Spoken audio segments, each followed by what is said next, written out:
To officially welcome you to the first of three classes in this Safe to Say No workshop.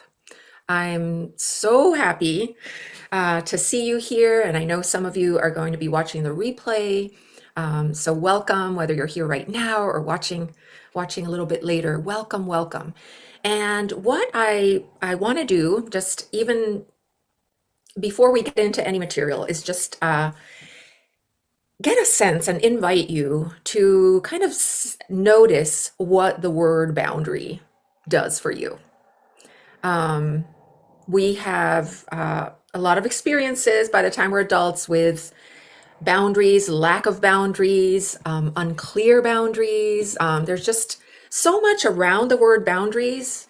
And in my experience and the experience of people that I work with and friends, that by the time we come to a workshop like this, there's maybe all of it doesn't feel so good. So just noticing if the word even boundaries is a little bit fraught for you, raise your hand or put in the chat. Yeah, boundaries is, yeah. I'm seeing nods, I'm seeing hands. Yeah. And what the reason that I'm doing this, just in a nutshell, is to take the stigma and the weight out of the whole thing of boundaries, and to take maybe to reframe some of those negative associations we have with the ability to say no or yes as we want to, as we need to. And we're going to start in a very basic place. If you've worked with me before, you're not going to be surprised by this. But we are going to be starting from the very simple question around safety. Do I feel safe? Because as we're going to be talking about that, when we have a hard time being clear about our boundaries and understanding what we want, it's usually related, if not always, related to the question of feeling safe. So we are going to start there, why safety matters. And in our second class next week, we're going to be getting specific about how we can read the compass of our own bodies, our own nervous systems, to help us know what we want, to help us know if our answer is a yes or a no when we're asked or invited to do something. And yeah, just really understanding how to navigate and have agency around the whole issue of clear communication and boundaries. And then in the third class, 2 weeks from tonight, we're going to be getting practical. We're going to be talking about boundaries, not as walls, although sometimes they're to keep things out. Definitely sometimes that is the case, but boundaries and clarity around boundaries as a bridge, as what makes safe and healthy connection possible. So boundaries as bridges. And we're also going to be practicing some very practical and I hope kind of fun, putting some fun into the possibility of saying no when our answer is a no. So that I hope that by the end of these 3 weeks, you will feel, if not as comfortable with your no as with your yes, much more comfortable in knowing what your right answer is or what your right way of being in a relationship is, and being able to be authentic, to be true to yourself. Okay. So did that make sense? And the reason I'm like framing it right now is, and this is probably not going to surprise a lot of you, but when we kind of understand what's ahead of us, what's around us, where we're going, it can really help us be able to relax into the journey, right? And we have much more ability to maybe hold a question, and that's not to say questions aren't welcome, but to be like, oh yeah, tonight is just about safety. It's about framing why, what safety has to do with being able to say no. So yeah, I'm going to be mentioning the nervous system a lot. I'm going to be mentioning your body, our bodies, as allies in in being true to ourselves and being true also to our relationships and to healthy connection. And yeah, I feel like this is the point when I'm rolling up my sleeves and we are gonna jump in. So glad you are here. I'm gonna invite you to take a breath with me, whatever kind of breath you want. If you don't know what kind of breath to do, I'm always a fan of the long exhale, which I sometimes call a straw breath. And I see some of you stretching, also so welcome. Maybe there's even a yawn there if this is the end of your day. A yawn, oh, and yawns are contagious, so that's awesome. Yeah, good, good, good. So, I would like to start with just a little bit of why this is so important to me. And I invite you, as you're hearing a little bit about my story, to notice which parts overlap for you, or notice which parts you're like, oh yeah, like even if the details, the plot details are different, I invite you to like see what resonates for you. Like, yeah, I understand that. Or, yeah, no wonder, right? That's another form of connection when we can find our no wonder in what someone else is saying. So finding yourself and maybe even seeing your story, starting to find some pins to put in your history in relation to this whole thing around saying no and yes with equal ease. So, if I haven't met you, especially if you're watching this on a replay, my name is Heidi Fischbach, and I am a nervous system coach. And I help people reset their nervous system and reset patterns of survival that might have gotten put in place a long time ago when they didn't feel safe. And there is my cue to turn off my notifications. And maybe you're doing that with me right now. I invited you all to do that. I was, in case you didn't notice, when you got your workbook. Yeah. That was me, like right up until the wire a few minutes ago. So, all right, just turning off my notifications so that I'm 100% with you here because, and I'm going to circle back to this a little bit later, a little notification from somewhere else about something else is not a cue of safety for me. All right, so we're going to be going there in a moment. But I was telling you that I work with people and help them reset old patterns of survival that might have been put in place when when things were very stressful, when things weren't dependable, when care wasn't dependable. Um, so I grew up in a very high control environment. In my case, in my life, that looked like a high control religion. And the stakes for disagreeing or for questioning even what someone in a position of authority or a parent or a teacher or a preacher said to me, those stakes were very high. So the stakes were high in the here and now in relation to punishment. And they were also, and even more, more in a scary way, the stakes were high in for eternity. So in the family that I grew up in, uh, my parents were evangelical missionaries, and their entire reason for doing the work they did was to save people from going to hell. So I grew up with hearing words like hell and heaven right alongside the days of the week and the name for milk and rain, things like that. So from day zero in my life, there was like this underlying sense of not being safe exactly the way I was. And on a day-to-day level, this looked like constantly wondering if I had said the wrong thing, uh, felt the wrong thing, even thought the wrong thing, because those things could all take me to hell one day. So this constant like the sort of like the undercurrent of everything growing up was, even though I know that my parents loved me and there were a lot of moments of comfort and safety, there was this undercurrent of and a belief that the way I was, there was something wrong with me and that I wasn't safe. So as I got older and I really had internalized all of these messages, I became very, very hypervigilant. So constantly scanning both myself, my thoughts, feelings, actions, but also my environment for specifically for cues from people's faces. Like, are you approving of what I'm saying or doing?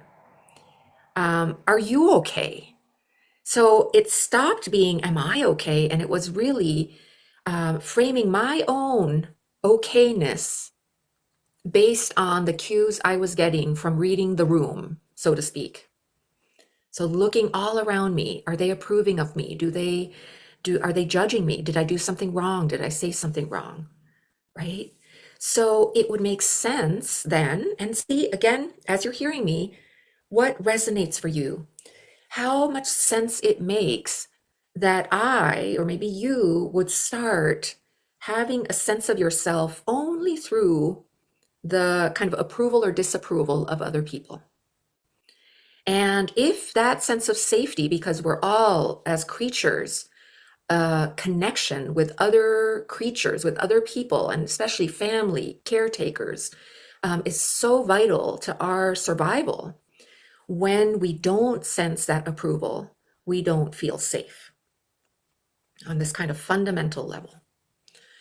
So, as a way to cope, I developed an eating disorder. I became suicidal. I fantasized about like just an escape, and the best escape I started being able to think about was no longer existing.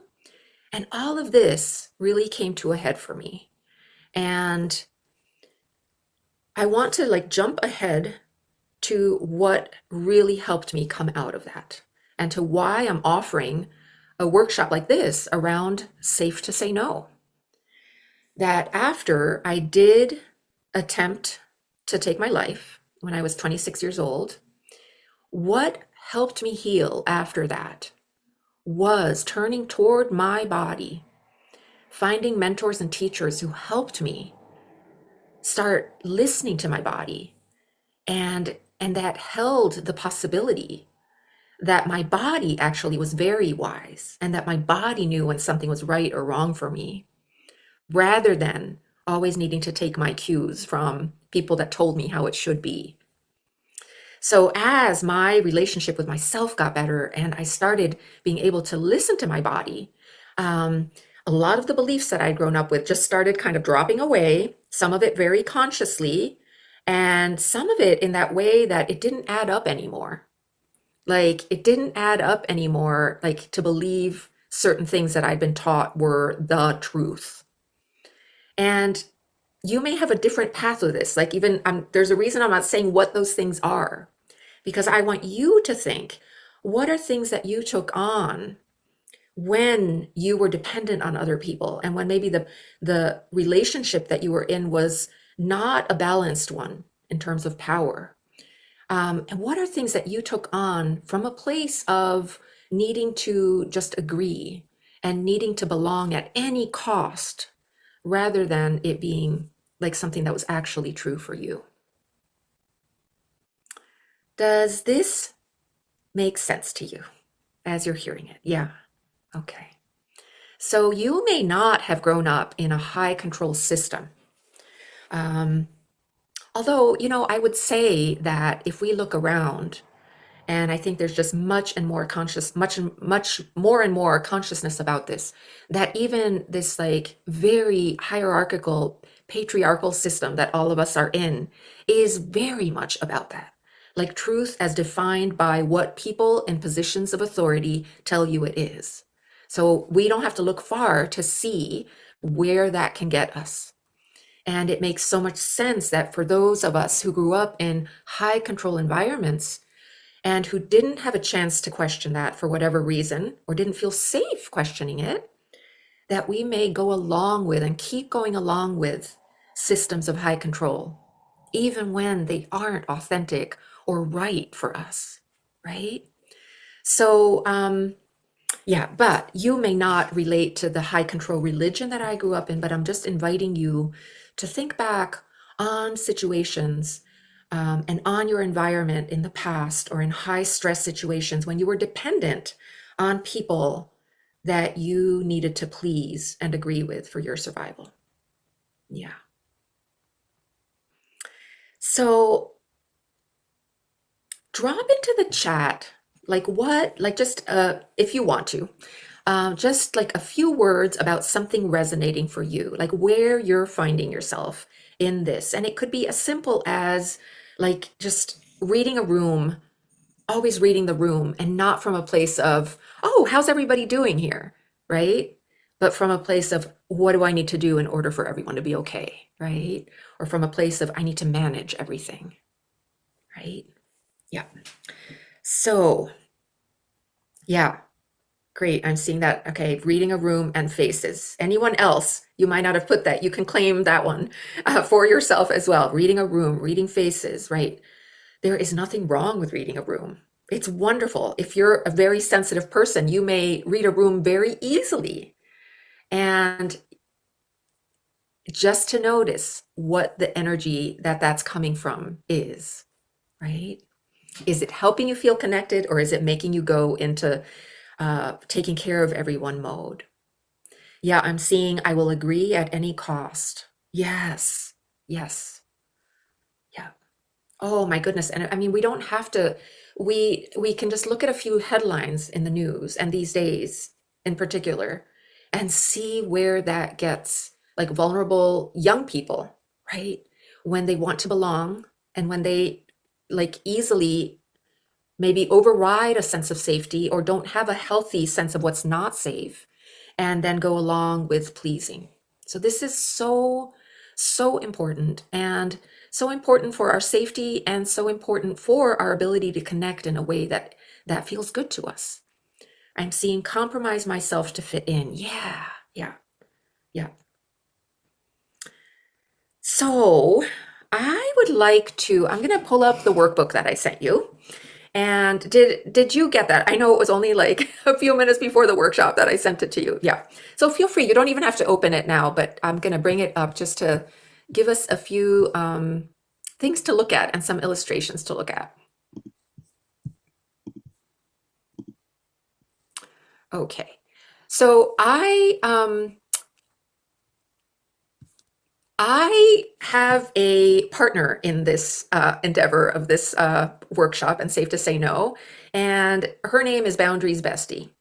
And she is going to appear in the workbook, and she has ideas, she has invitations to think about something, and she's here to help us. And maybe even between our classes, like from week to week, there may be times when you're like, oh, what would Boundaries Bestie say about this? Would she be inviting me to check in with my body? What would she be doing? So um, yeah, and I want you to think of this workshop, these three classes, as a place to practice, as a place to play, even like a playground. And, or if you're a foodie like me, like a test kitchen, right? To be testing out recipes and here, let's try this out, like a safe place to be practicing boundaries and to be noticing what feels good, what doesn't feel good. So, and then this is our frame that I gave you at the beginning, but you will have it in your workbook to look back on what the 3 weeks, the order that we're going in. So why safety? Why safety? And in relation to boundaries, I was alluding to that in my story and sometimes very explicitly saying how it's related to being able to say no. But when we understand that our nervous system's number one job is to keep us safe, is to keep us alive, then this question that our body is constantly and automatically scanning our environment for makes so much sense. Am I safe right now? And we can get cues from our very own bodies. Am I feeling open, curious, engaged, connected? All the things that let us know that we're feeling safe. Or am I feeling tense? Is my jaw really tight and bracing? Am I feeling shut down? Am I freaking out? Right? And a reminder, or maybe this is the first time that you're hearing this, that feeling safe isn't a permanent state, and that actually we don't want to train our nervous system to only ever feel safe. Because when we're not safe, it's important that we know that, right? Which really is going to be a helpful thing to remember as we're like befriending our bodies and our nervous systems, which can be our allies in helping us know whether we have a yes or a no and how to say no. So I'm going to invite all of us right now. So let's just notice, like, what's a cue of safety that you can feel, see, touch, or remember right now? Or, or, what's a cue of not safe? So I'm going to invite you to either unmute yourself and share it or put it in the chat. Let's just notice in real time some cues of safety or unsafety. When I remember to breathe, I remember that I'm in my body and then I'm safe. So as I have worked my practice of breathing, it allows me to pause. I mean, literally pause. So I'm not talking right away. And it's just that moment of pausing and being present in my own body that gives me the unction, whatever that I need in that moment. Yeah. Yeah. So your body and noticing your breathing or just even breathing, like the act of breathing when you notice it gives you a cue of safety. Is that right? Did I read it? Did I Yes. get you right? Yes. Yeah? Yes. Thank you. Thank Yes. you, Enid. Yeah. Yeah. Anyone, there's some in the chat. Let me look. Oh, feeling tight, tired, and disconnected. Yeah. Yeah, as cues of not feeling safe. Yes. Yes. Safety. I'm seeing safety, a cup of tea, trees out my window. I don't, anyone else have trees as a cue of safety? Oh, yeah. Yeah. Hummingbird clicking outside. Oh my gosh. I'm a little jealous, a little hit of what it would be like to see a hummingbird. Mm-hmm. And unsafety. Okay, on edge, wondering if my mom is going to need me today. Yeah, so kind of it sounds like being on alert and ready, and maybe without even knowing what the whole thing is about with your mom. Like I'm just having that sense of like, just like we framed what the 3 weeks are going to be to help us settle in and feel safe, not knowing is a cue of unsafety, right? So, how good to be aware of that. There's nothing wrong with not knowing. But how good to notice that when we as creatures don't know or something is new and uncertain, that that's not necessarily a cue of safety.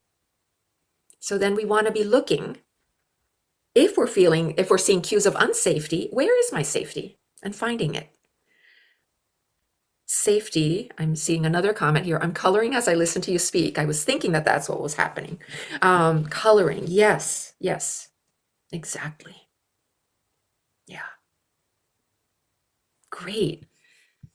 Thank you so much. And just, as you I know you didn't have a lot of time to look at the workbook, but as you look at it, between classes or print it or sit with it or leaf through it on your phone or iPad, whatever, just maybe taking a moment when you get to those places and like right now, what are my cues of safety? Always. And if discomfort gets your attention, if you're noticing tightness, bracing, right? Noticing that with curiosity and openness. That's one of, in your workbook, Boundaries Bestie, one of her things is going to be to just notice rather than like trying to fix it. You know, there's a place for fixing. There's definitely a place for fixing things and for improving things. And we're very used to sometimes skipping over the noticing in a friendly way, just how it is. So I want you to be practicing this week in particular to be noticing when you feel uncomfortable, when you feel, yeah, when something is getting your attention in a way that doesn't feel good, notice what the cues of unsafety are, and then practice finding safety. What are my cues of safety? Especially when things feel unsafe, right? And it may involve going outside. It may involve leaving a place where you are. It may involve like looking a little bit wider or a little bit closer to you to find the cues of safety, right? Okay. Thanks for those real time, real world examples. And let me pull up the workbook again. Okay. Here we are. I'm hearing a little cue of safety, although I got to say too that it's a little bit like I'm hearing my dog's paws on the floor out there and the door is closed, which I'm going to keep it closed. I'm very consciously saying this because I love the sound of her little paws. And I'm also like, oh, I'm deciding not to let her in. So it's okay. It's okay. All right. So let's turn a little bit toward how our formative years and how our growing up situation, or it could be like a high stress situation even more recently that we were in, maybe in a chronic way for a long time, or in such a acute and strong way, and in a way that we didn't feel the possibility of having safety right in that situation. Sometimes those things can really stay with us. And even if we rationally know, I'm not unsafe right now, I'm safe, I'm sitting here at my desk, if some of that is still patterned in our bodies, then we may be much more likely to be automatically, even if not rationally, reading things as unsafe. So if you grew up in an environment where your safety emotionally, maybe physically, was dependent on reading the faces, the cues of the people that were taking care of you, or on pleasing them, on agreeing with them, then it really makes a lot of sense. And I just want to take any judgment that you might have of yourself for that off the table if possible. It makes a lot of sense that if vigilance and being agreeable kept you safe a long time ago, that you may still find that in moments of stress, or like if something now catches the thread of a hard time, even if it was a long time ago, it would make sense that you go into what people call people pleasing, I've heard people refer to themselves as I'm a doormat, things like that, that have like judgment around them.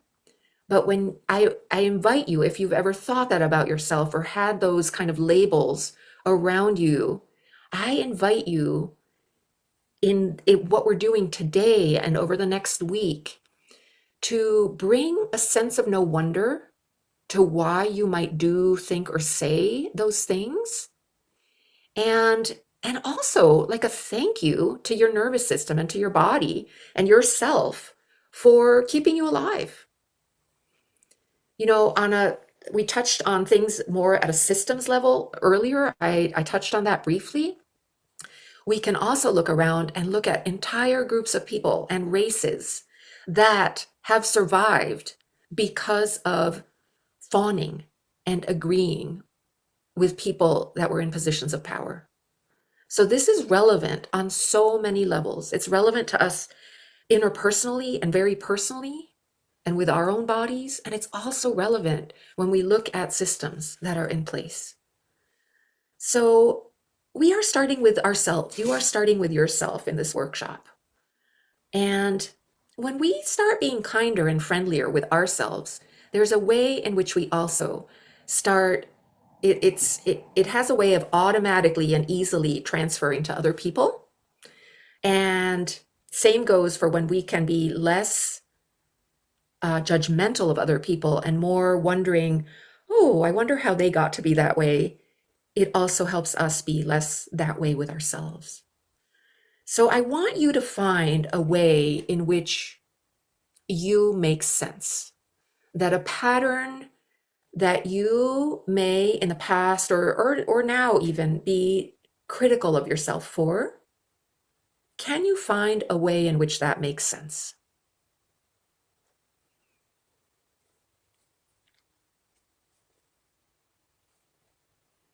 I have to I'm going to share a personal example for you because even though it's been decades since I held, like cognitively held the beliefs I grew up with. I never lose sleep about going to hell anymore. Never. I never stay awake about that. There's other things that I lose sleep over sometimes, but not the possibility of going to hell. So even though that has been decades, in my closest relationship, my husband, with whom I share living space, I keep discovering layers of these patterns that formed early in my life. And the one that I've been so conscious of recently has been how easily I say sorry. How, like, if I even still like see like he may be really tired or something, like I say something and he looks away, giving you like really minute kind of examples. And I'm noticing where old patterns are ingrained. Are you okay? How often I say, are you okay? Which he pointed out to me is kind of annoying. And I am noticing that that comes from that early kind of needing to make everyone else okay, leaving myself or reading my how I am in the world based on what I interpret other people's faces to be, right? Or saying sorry if like even doing something like, I don't know, dropping a napkin on the floor. Like, oh, sorry, and then picking it up. Is there anything to be sorry about? No. Just how automatically that comes. And also practicing, so in the noticing of that, there's a part of me that can be really hard on me. Like, oh my God, you're 57 years old. What are you doing still apologizing for dropping a napkin? And then, like, oh, no wonder.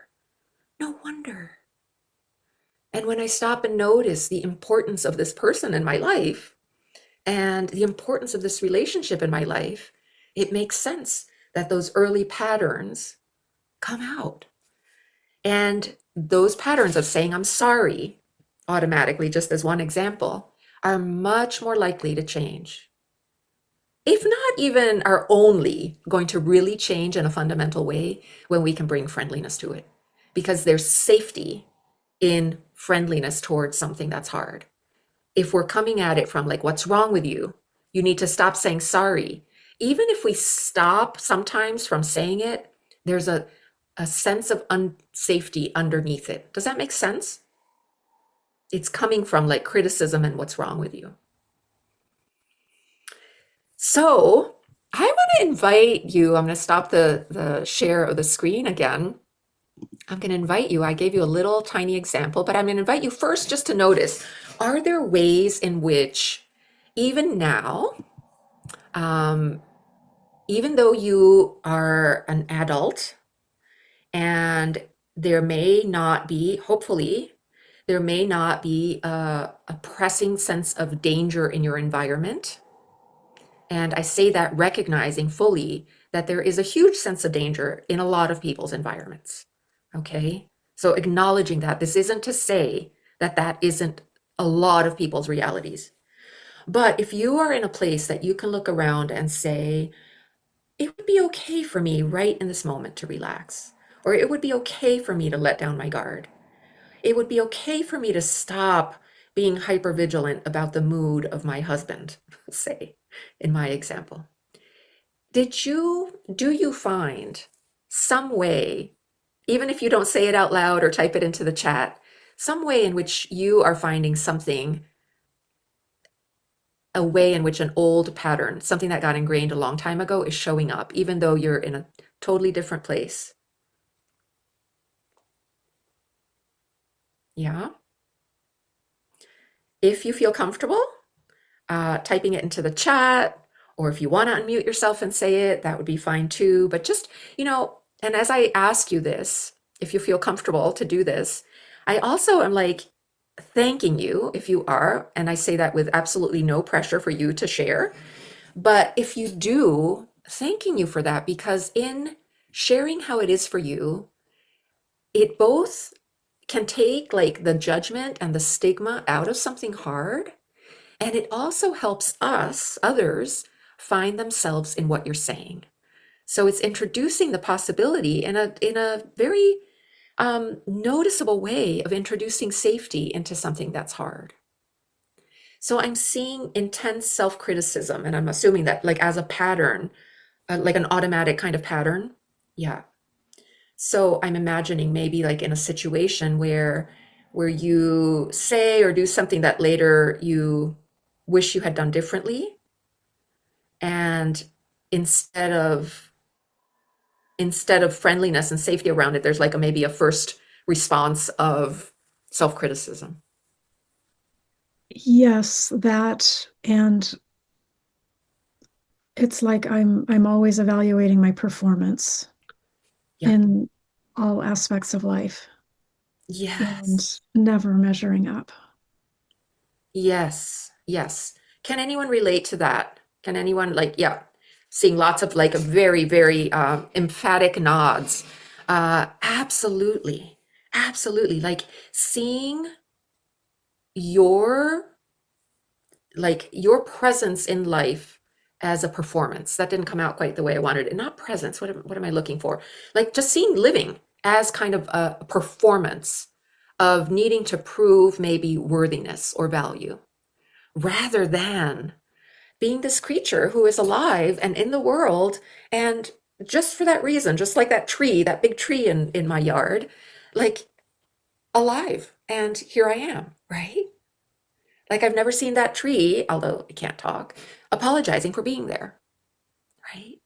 And yet some of us really have a sense of shrinking ourselves down in relation, like for safety, right? For safety. And it can be left over from a long time ago. Yeah. Thank you for that example. Let's see, maybe there was another one in the chat. Feeling 100% responsible more than what is reasonably yours. Yeah. More than what is reasonably mine, you said.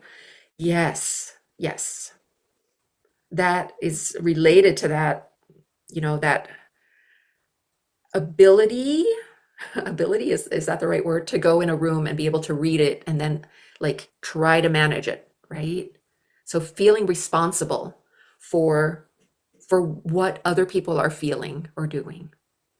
And I just again want to say that there is nothing wrong with being attuned, right? And being sensitive. And we are creatures that our safety comes from being able to attune and connect and co regulate. And when you notice yourself claiming responsibility, even if unconsciously, for something that happened in another room in the house, for example, or down the street, or whatever it is, like, oh, well, maybe that's not mine, right? Let's see. I also can be hypervigilant to others' mood in romantic relationships because I was that way with my dad. Yes, yes, totally, totally get that. Yep. And what's that thing that relationship coaches are always talking about? Like we kind of gravitate toward what is familiar, right? As a way to, if we look at it from an adaptive point of view rather than what's wrong with us, as a way to work through something that we couldn't have worked through with our dad when we were 5 or 10, right? So being hypervigilant to others' moods, yes.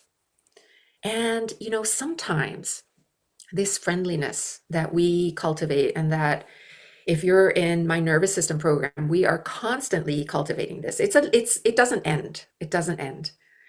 This friendliness is going to help us be able to notice much more quickly in real time when we're doing something that's based on an old pattern.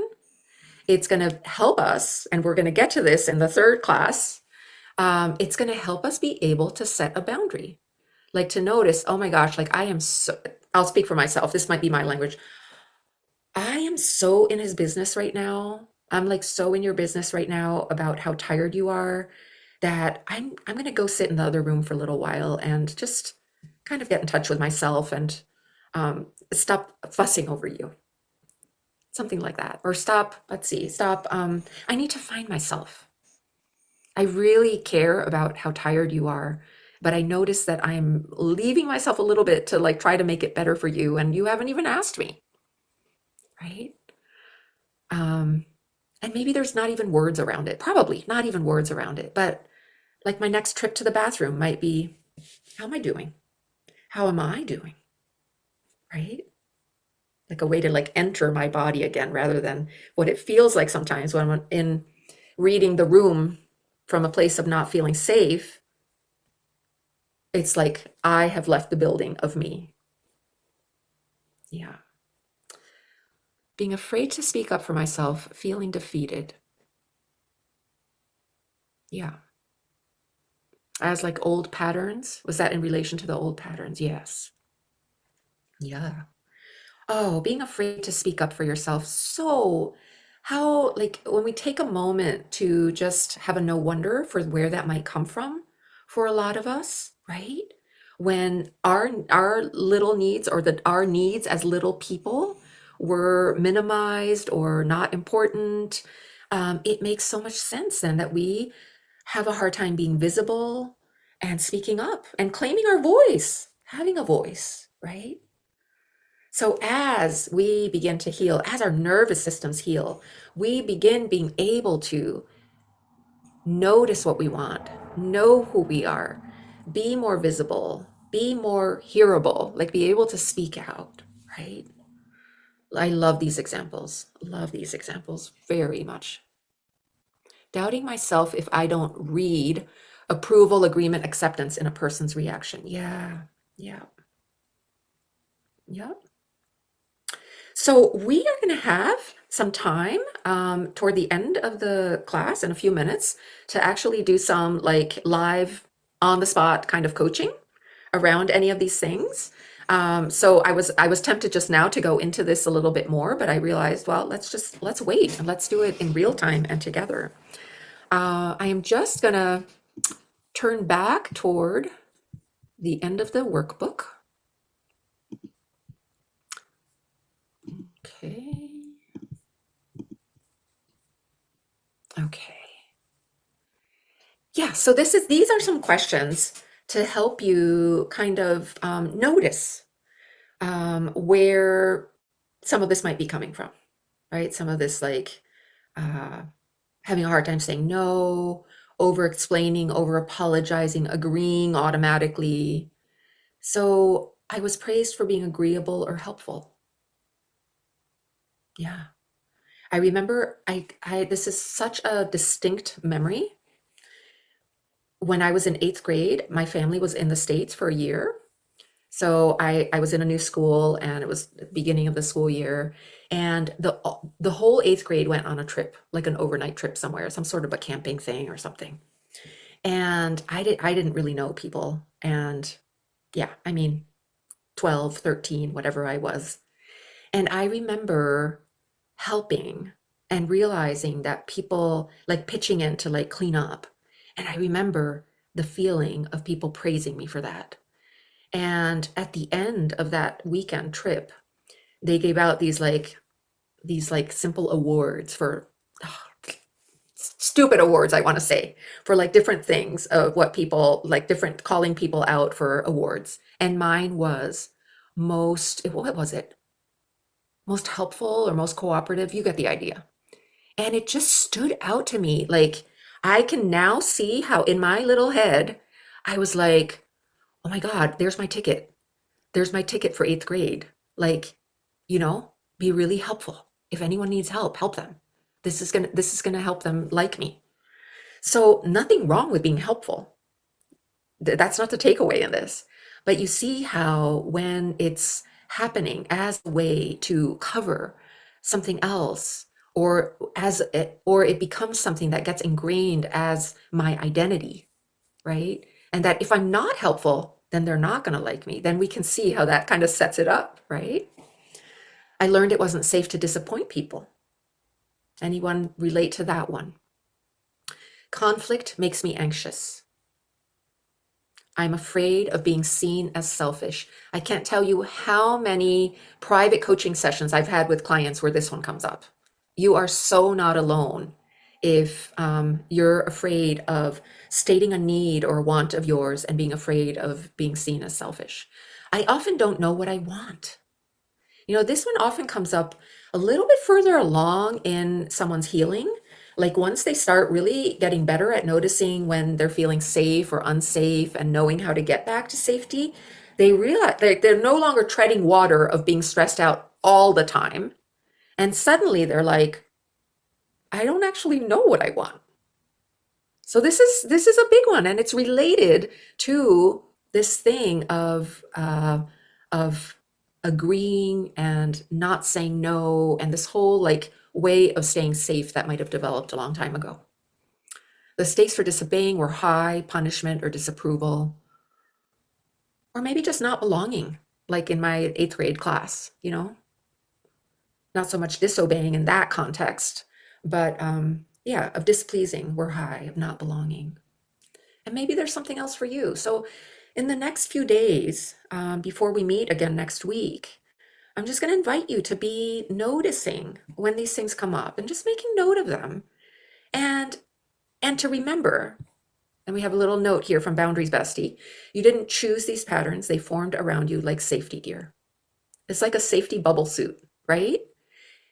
Let's loosen the straps. Let's just maybe step out of that safety gear sometimes. Let's start noticing, and let's bring some friendliness toward how we have been. And for those moments when we may still be speaking or acting from an old pattern. All right. And then the last page of the workbook is pretty self-explanatory, and just kind of to help you start thinking about the postures that our bodies go into when we're not feeling safe and when we are safe. And if you are in one of my nervous system programs, you know a lot about these postures, and you can probably say what nervous system state they are. But for purposes of right now, just being able to find safe, not safe. That's all. Safe, not safe. And you'll probably start seeing, when the postures are like shoulders rolled forward, hunched down, it's almost like visible that someone is trying to make themselves smaller, which is something we do when we want to disappear, right? Or this person here in the middle, this kind of, it looks like begging for mercy to me, but it does not look happy. This person looks like unsafety. This person here, lying back, resting, sleeping, la la la, right? And start paying attention also maybe to the thoughts that you're having, or the things you say out loud or in your head that might cue you into, I'm not feeling safe right now.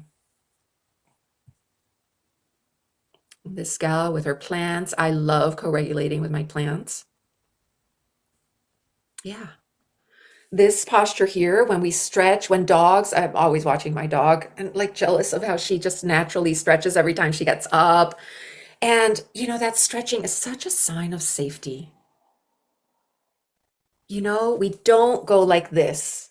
We don't expose our chests and our bellies and just take up space when we're not feeling safe. So maybe relish those moments when you do that. Do them on purpose and see what that feels like to you. Okay. Yes, and feel free to stretch now. So we have about 15 minutes left, and I want to open this up for like just some in the moment kind of little mini coaching. So maybe not your most difficult charged thing, but like a little moment where you noticed, let's see how to frame this, where you noticed agreeing to something or agreeing with someone when in retrospect, you wish you hadn't. Or feeling responsible for someone else's feelings, or just anything that resonated for you during the last hour. Yeah, Susan. Hi. Hi. Didn't think I was going to make it today, so I'm really glad to be here. I'm on the East Coast, and I had a experience yesterday. I took my sister out to dinner for her birthday, and a friend also, and the three of us went out, and I realized there was a pattern that was going on that I was feeling uncomfortable about, and which is that, like, I do all of the initiating of the conversation, and I'm never like, There's very little like inquiry about me and how I am and what's going on for me or my life or anything. And that's a real pattern. And my friend, we were talking about it afterwards, and she's like, well, have you ever, said anything, like, in a thoughtful way? And I was like, I went to this place of, thinking about the pattern in my family, which I live by too, because it's based on experience, which is feeling defeated in standing up for myself because I'll be scapegoated. That's the family story. And so it's making me, as we're talking about this, I feel like I kind of am damned if I do and damned if I don't, to use the hell analogy. But if I speak up for myself, something I'll be, put down in some way that is consistent with the old pattern with my family. But if I don't speak up for myself, then I feel like I'm going along with keeping myself invisible. Mm. And so it's sort of, there's something that's uncomfortable for me, and it doesn't feel safe, and I don't feel good. Makes me feel very sad and disconnected and angry and frustrated. So anyway, does that fit with what you were asking for?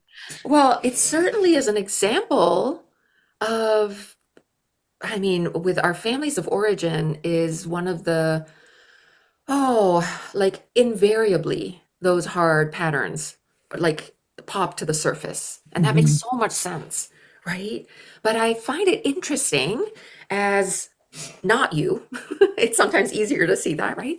That when you said damned if I do or damned if I don't, I understand that that may have been the case way back. And I wonder now if that's actually the case or if that's like an old pattern that you're just assuming is the case. Yeah, and that's what I was referring to me in my chat comment of feeling defeated already before I do anything. Yeah. Yeah. Which just, to me speaks to like my hand naturally comes here, like just of like empathy and it gives us a taste of what it was like for like young Susan, right? Of like, what's the point? What's the point? Right? I'm not gonna share myself here. What's the point? So such empathy and connection with I'm feeling a connection with young you and you now, and maybe you and noticing that, like, no wonder it's hard for me to like say something now.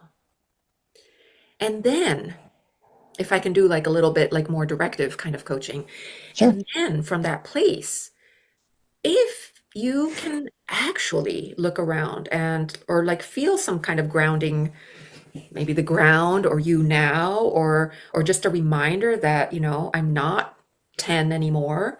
And do I want to say something? Do I want to test this out?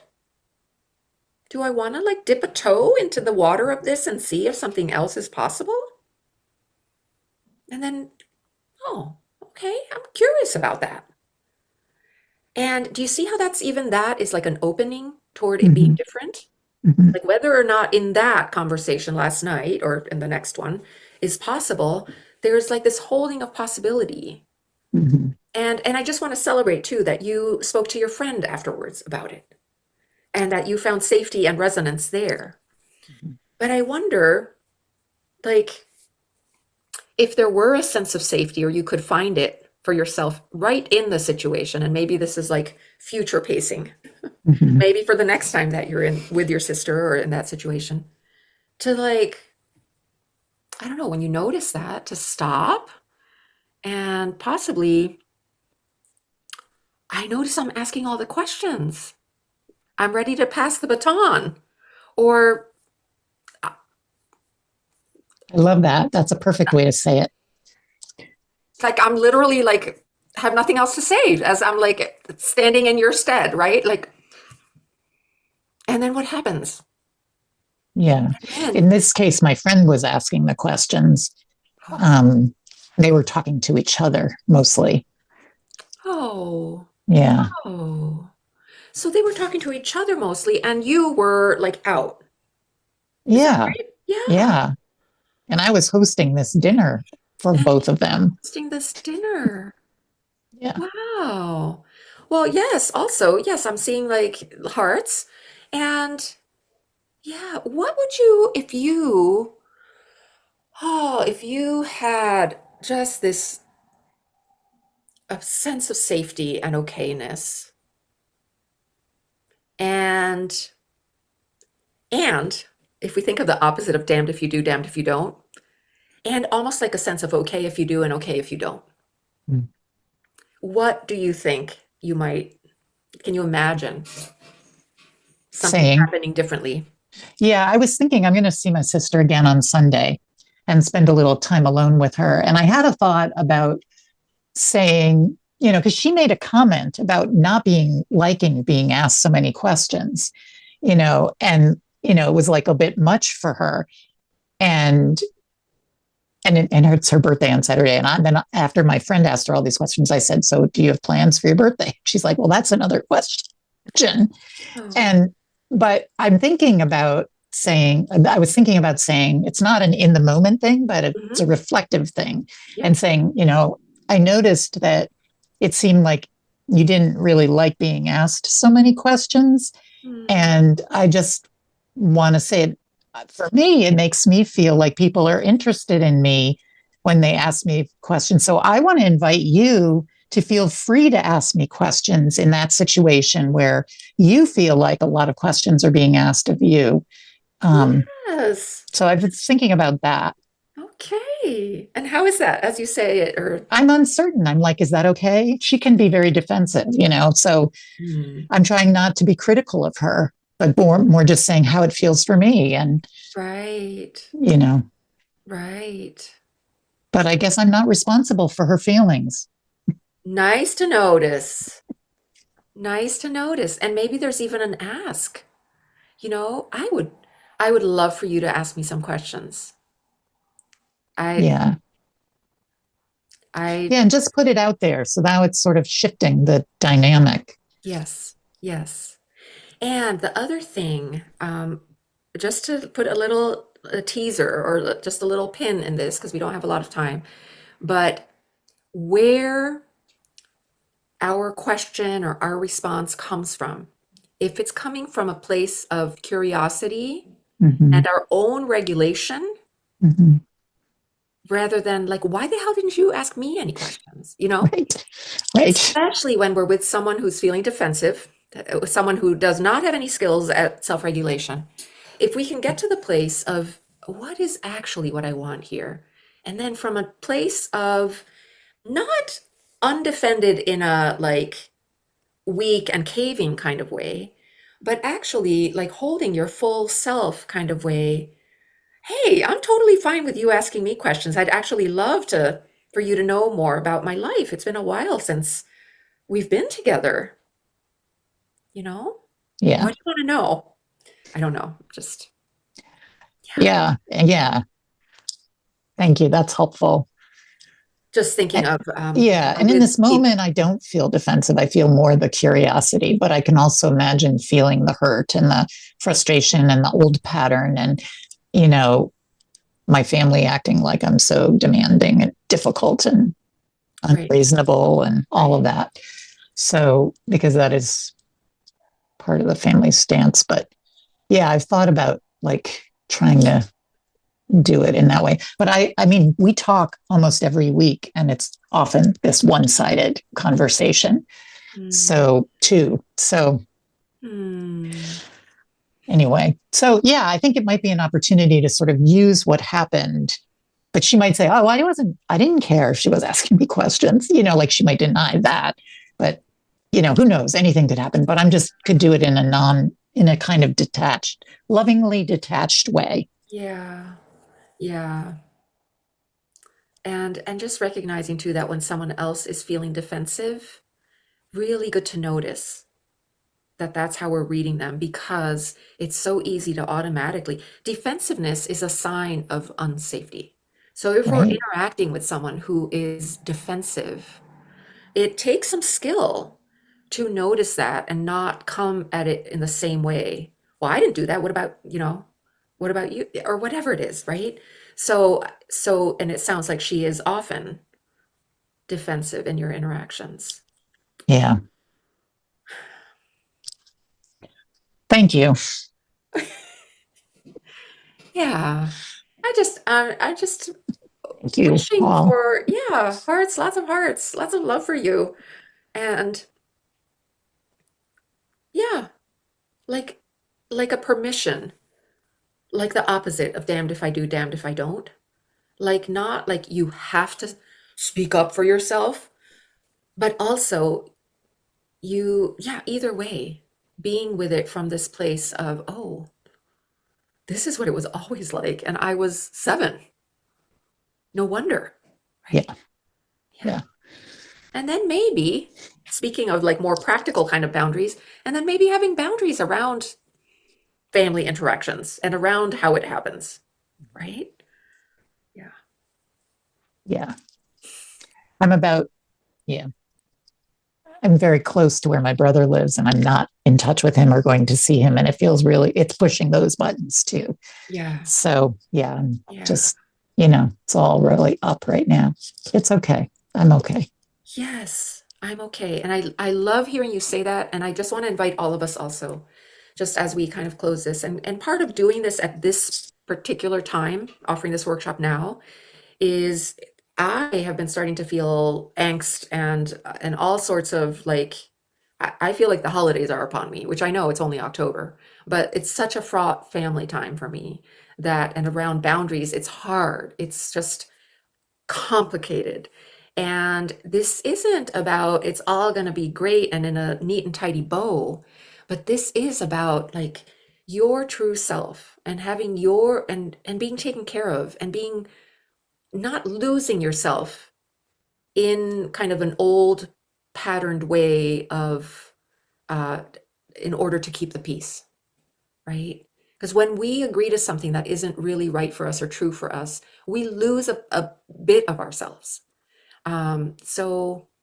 So whatever we end up doing, visiting or not visiting, or going or not going, whatever we end up doing, can we do it in this friendly and respectful way where where we where we are whole people, right? Where we have integrity in that literal sense of the word.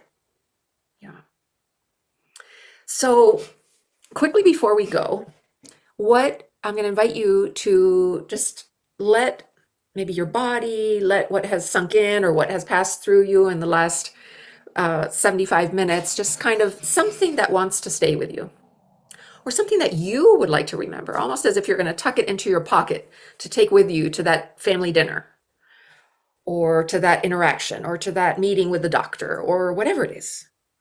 What's something like that? And you can write it into the chat. If it's short, you can say it out loud just because I want to be mindful of our time. Something you want to take away with you.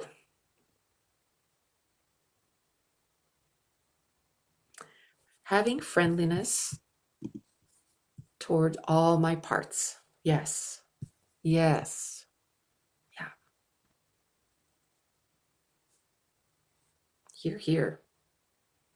Anyone else